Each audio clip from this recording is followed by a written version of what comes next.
जमात को फेवर करने के लिए, एक हारे हुए शख्स को फेवर करने के लिए जो आज कौम का मुजरिम है, आप देखिए उसको लाने के लिए आइन को रीराइट कर रहे हैं। उनसे तहरीक इंसाफ ने मांगा भी नहीं वो जो उनको मिल गया है, ट्रे में रख के पेश किया उनको। 15 दिन के अंदर अंदर तहरीक इंसाफ ज्वाइन करो, वो तहरीक इंसाफ जो बतौर जमात पार्लियामेंट में एग्जिस्ट ही नहीं करती। एक हुकूमत आ गई है जो मुल्क को बुहरान से निकाल रही है, तो मैं सुप्रीम कोर्ट के जजेस से ये अर्ज करना चाहती हूँ कि चलने दो इस मुल्क को। जिस शख्स को आप वापस लाना चाहते हो वो शख्स इस कौम का मुजरिम है। आपके लिए हम इतना आसान नहीं होने देंगे। इंशाअल्लाह ताला ये हुकूमत 5 साल पूरे करेगी। किसी ने इसको डिस्टेबलाइज करने की कोशिश की तो उसके साथ आईनी हाथों से निपटा जाए। हुकूमत 5 साल पूरी करेगी, किसी ने रखना डाला तो आईनी हाथों से निपटा जाएगा। ये कौन है जिनको तरक्की अच्छी नहीं लग रही? आइन रीराइट किया जा रहा है। सुप्रीम कोर्ट के फैसले पर हैरत है, वो कुछ अता कर दिया जो मांगा ही नहीं था। कहा जा रहा है 15 दिन में तहरीक इंसाफ को ज्वाइन करो। जिसको वापस लाना चाहते हैं वो कौम का मुजरिम है। मरियम नवाज का लाहौर में खिताब। वज़ीर आला पंजाब ने कहा कि IMF को वापस लाने वाला वही है जो अडियाला में अपने किए की सजा भुगत रहा है। किसी ने नहीं देखा, उन्होंने मुल्क को आग लगाई, शहदा की यादगारों पर हमला किया। अदालत को ये सब नज़र नहीं आ रहा। एक हुकूमत मुल्क को मुस्तहकम कर रही है तो उसे चलने दो। अवाम अपने कान और आंखें खुली रखें। अब मजीद बर्दाश्त नहीं करेंगे और ना करना चाहिए।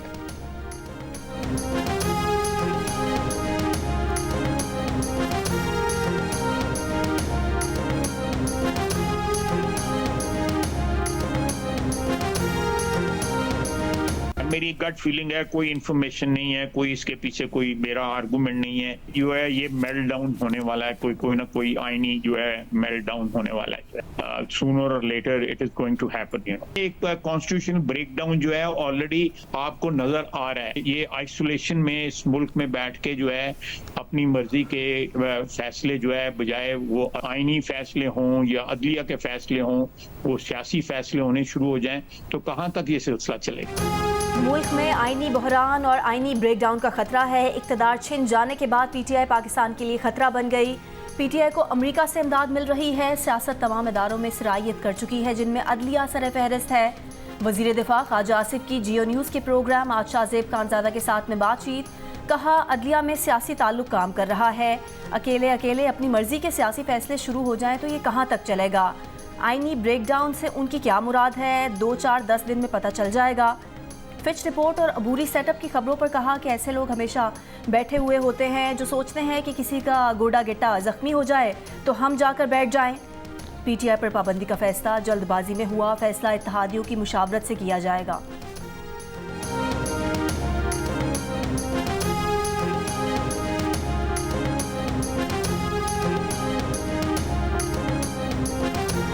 तहरीक इंसाफ की सीनियर रहनुमा हामिद खान ने भी मुल्क में आईनी ब्रेकडाउन का खदशा जाहिर कर दिया। कहा मौजूदा हुकूमत खुद गैर आईनी हरकतों से मुल्क को आईनी ब्रेकडाउन की तरफ ले जा रही है।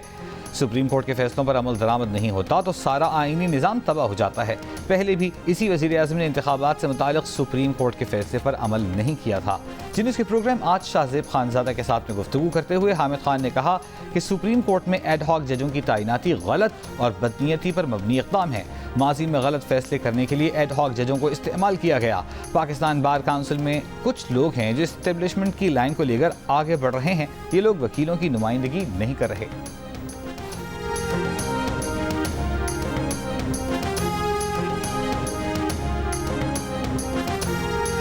सबसे बड़ा खर्चा है 18 रुपए, जिसको आप कैपेसिटी चार्ज कहते हैं। हम लोग किसी ओवर एक्साइटमेंट के अंदर रिकॉर्ड डेक के अंदर पाकिस्तान को जो $900 मिलियन का जुर्माना अदा करके एक नुकसान उठाना पड़ा। आपकी इंटरनेशनल कमिटमेंट्स हैं, आपकी डेट फाइनेंस की कमिटमेंट्स हैं। आप उससे आज ये तो कह सकते हैं कि मैं नहीं देता, जाओ पैसे, जाओ जो मर्जी करना है कर लो। क्रिएट किया जा रहा है इंप्रेशन कि आप इनको छोड़ दें, get rid of them. Yes, we will get rid of them, but we have to do it in a responsible manner.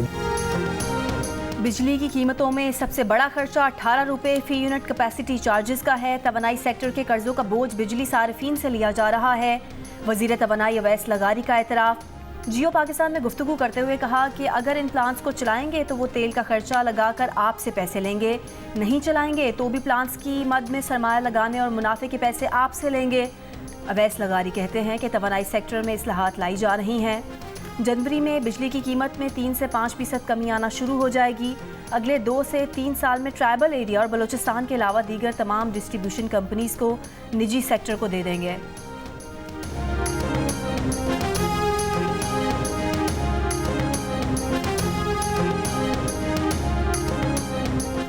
IMF programme से पाकिस्तान की CAA रेटिंग मुस्तहकम रहेगी। बैरूनी फाइनेंसिंग रिस्क को कम करने में मदद मिलेगी। आलमी रेटिंग एजेंसी मूडीज ने पाकिस्तानी मईशत से मुतालिक रिपोर्ट जारी कर दी। रिपोर्ट के मुताबिक आइंदा 3 से 5 साल में पाकिस्तान की बैरूनी अदायगियों की सूरत हाल नाजुक रहेगी। कमजोर हुकूमत के बायस पाकिस्तान के बैरूनी अदायगियों में मुश्किलात का शिकार होने के भी खदशात। रिपोर्ट में कहा गया है कि नए प्रोग्राम के तहत टैक्स नेट को फैलाना और तमाम इस्तिस्ना को ख़त्म करना होगा। तवानाई के शोबे में नुकसानात ख़त्म करने के लिए एनर्जी टैरिफ को बर वक्त बढ़ाना होगा। ज़्यादा टैक्सेस और महंगी तवानाई के बायस समाजी तनाव बढ़ेगा। पाकिस्तान को रवा माली साल बैरूनी अदायगी के लिए 21 अरब और आइंदा माली साल के लिए 23 अरब डॉलर दरकार हैं। पाकिस्तान के ज़र मुबादला के ज़खायर 5 जुलाई तक 9.4 अरब डॉलर थे।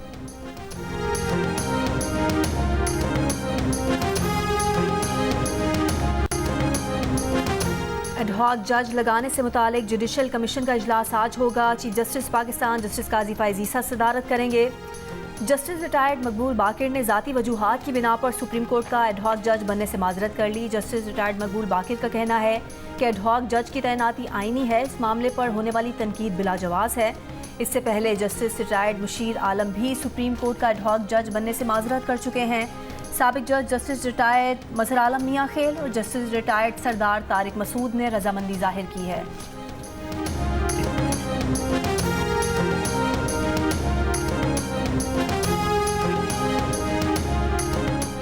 तहरीक इंसाफ को मखसूस नशिस्तें देने के सुप्रीम कोर्ट के फैसले पर अमल करना है या उसके खिलाफ अपील में जाना है। इलेक्शन कमीशन का इजलास आज फिर होगा। ज़राए के मुताबिक जमेरात को इलेक्शन कमीशन का इजलास नतीजे पर पहुंचे बगैर ख़त्म हुआ। इजलास की सदारत सीनियर मेंबर इलेक्शन कमीशन ने की। Chief election commissioner video link पर इजलास में शरीक हुए।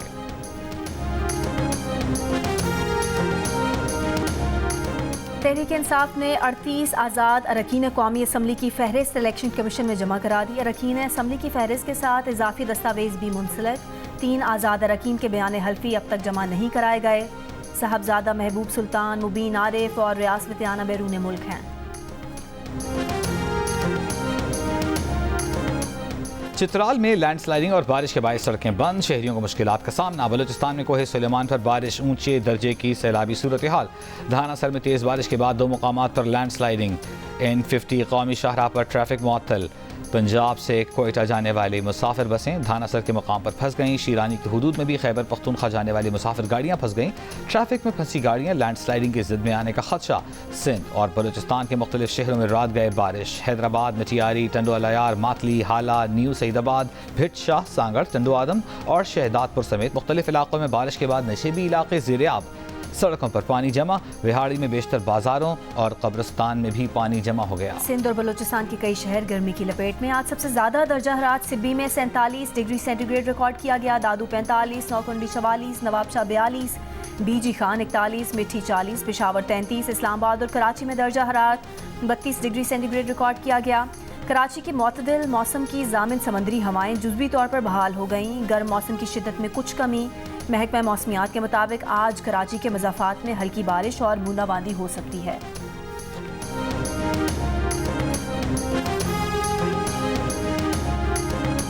CTD पंजाब ने उसामा बिन लादेन के करीबी साथी को गुजरात से गिरफ्तार कर लिया। तर्जुमान CTD के मुताबिक दहशतगर्द को इंटेलिजेंस मालूमात की बुनियाद पर ऑपरेशन के बाद गिरफ्तार किया गया। गिरफ्तार दहशतगर्द अमीनुल हक अलकायदा का सरकर्दा जंगजू है। दहशतगर्द अमीनुल हक का नाम अक़वाम मुत्तहिदा की आलमी दहशतगर्दों की फहरिस्त में शामिल है। अमीनुल हक के खिलाफ मुकदमा दर्ज करके तफ्तीश शुरू कर दी गई। जनूबी वज़ीरिस्तान में वाना बाजार के करीब धमाके से 2 अफराद जाम बहक और 3 जख्मी हो गए। धमाका खेज मवाद मोटरसाइकिल में नस्ब था। धमाके की जद में आकर एक पुलिस एहलकार भी जख्मी। लाशों और जख्मियों को DHQ अस्पताल वाना मुंतकिल कर दिया गया। धमाके में अमन कमेटी के रजाकारों की गाड़ी को निशाना बनाया गया।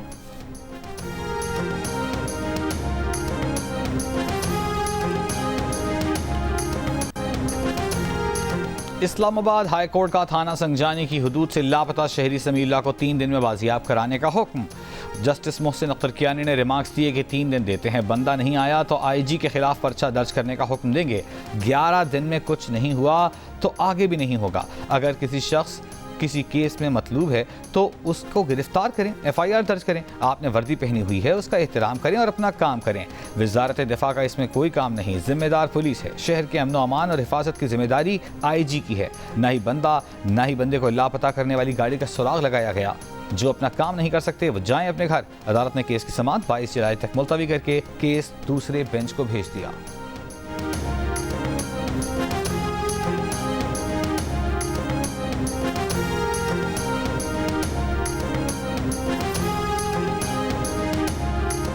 सनम जावेद के खिलाफ FIA का कोई रिकॉर्ड इस्लामाबाद हाई कोर्ट में तलब नहीं किया गया। ड्यूटी मजिस्ट्रेट के पास किसी मुलजिम को केस से डिस्चार्ज करने का इख्तियार नहीं। FIA प्रोसिक्यूटर का इस्लामाबाद की जिलाई अदालत में बयान।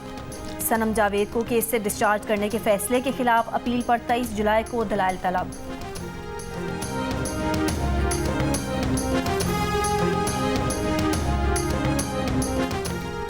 लाहौर की इंसदाद दहशतगर्दी अदालत ने जिना हाउस हमला केस में पुलिस को तफ्तीश मुकम्मल करने का आखिरी मौका दे दिया। बानी PTI की बहनों उमर अयूब और दीगर की अबूरी जमानतों में 6 अगस्त तक तौसी।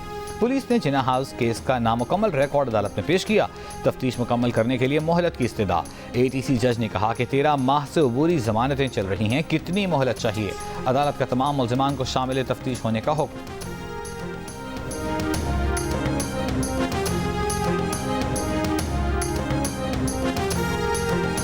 वज़ीर दाखिला मोहसिन नकवी से श्रीलंकन हाई कमिश्नर की मुलाकात। बाहमी दिलचस्पी के अमूर और श्रीलंका में कैद पाकिस्तानियों की रिहाई से मुतालिक तबादला ख्याल। कई साल से श्रीलंका में फंसे पाकिस्तानी कैदियों को 7 रोज़ में पाकिस्तान वापस लाने का फैसला। श्रीलंकन हाई कमिश्नर ने पाकिस्तानी कैदियों की रिहाई के लिए हर मुमकिन ताउन की यकीन दहानी कराई। मोहसिन नकवी ने कहा कि श्रीलंका और पाकिस्तान के दरमियान ताल्लुकात वक्त के साथ मजबूत हुए हैं। बाहमी ताल्लुकात को मजीद आगे बढ़ाने के लिए तेज़ी से इक़दाम करने की ज़रूरत है। इंसदाद मनशियात और बॉर्डर सिक्योरिटी के हवाले से बाहमी ताउन को फ़रोग देना वक्त का तकाजा है।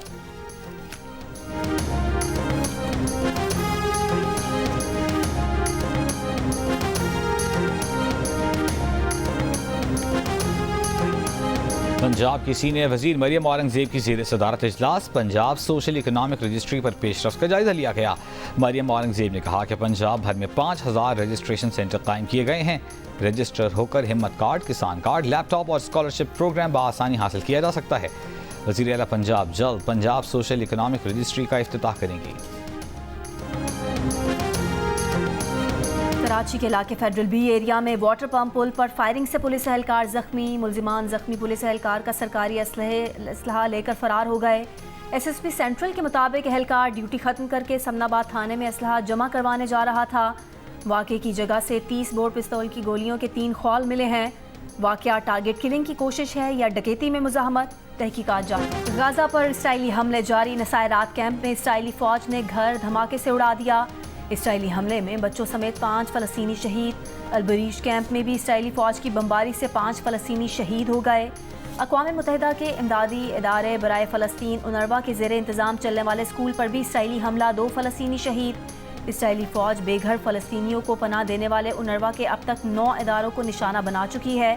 गाज़ा पट्टी में UNRWA के सेहत के 26 मराकज़ में से अब सिर्फ 10 फ़ाल हैं। दूसरी जानिब गाज़ा में पोलियो वायरस की मौजूदगी के बाद इसराइल ने अपने फ़ौजियों की वैक्सीनेशन शुरू कर दी है। यमन के हौसियों का इसराइली दारुल हुकूमत तल अबीब पर ड्रोन हमला, 1 शख्स हलाक, मुतअद्दिद ज़ख्मी। इसराइली दिफाई निज़ाम हमला न रोक सका, खतरे के अलार्म भी नहीं बजे। मीडिया रिपोर्ट्स के मुताबिक धमाका अमरीकी सिफारत खाने के करीब हुआ।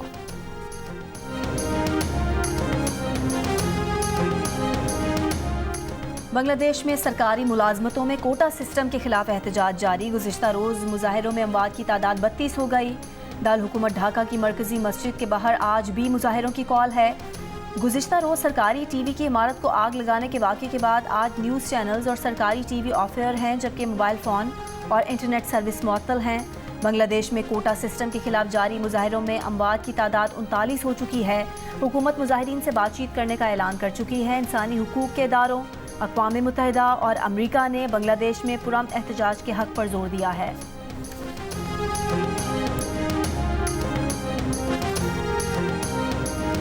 और डायलॉग्स जानदार, अदाकारी बेमिसाल। पाकिस्तानी फिल्मों के एवरग्रीन हीरो नदीम की सालगिरह। फिल्म चकोरी में उनके निभाए गए किरदार का सहर आज भी बरकरार है।